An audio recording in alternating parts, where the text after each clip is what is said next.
Tatapusin na ng Senado ang investigasyon hinggil sa isyu ng iligal na pogo sa bansa.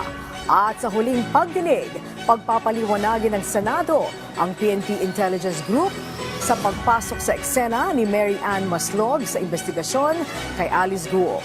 Si Daniel Manalastas sa sentro ng balita. Matapos ang mga serye ng pagdinig sa Senado tungkol sa pogo na naging issue na ng pagkatao ni dating Bamban Tarlac Mayor Alice Guo, may isa pa raw pagdinig subalit mukhang ito na ang huli ayon kay Senator Risa Hontiveros. So isa na lang po, parang isa na po. So, last na talaga. Unless meron na namang dumating doon na namatay at nabuhay na magmuli. Samantala, inaasahang sisilipin din ng komite sa pagdinig kung may pananagutan at ang naging kabuuang papel ng PNP Intelligence Group sa pagpayag umanong makapasok sa eksena si Mary Ann Maslog sa pagpapasuko umano kay Guo. Si Maslog ay idinadawit din sa 1998 textbook scam at umano'y pineke ang kanyang pagkamatay para makaiwas umano sa asulto.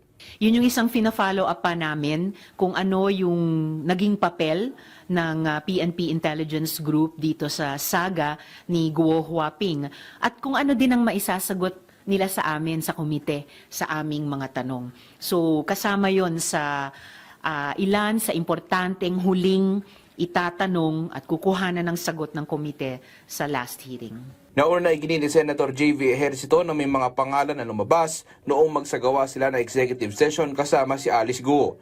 Ayon naman kay Hontiveros, sa huling pagdinig susubukan na nilang lumabas kung ano talaga ang totoo sa mga issue ng pogo. Daniel Manalastas para sa Pambansang TV sa Bagong Pilipinas.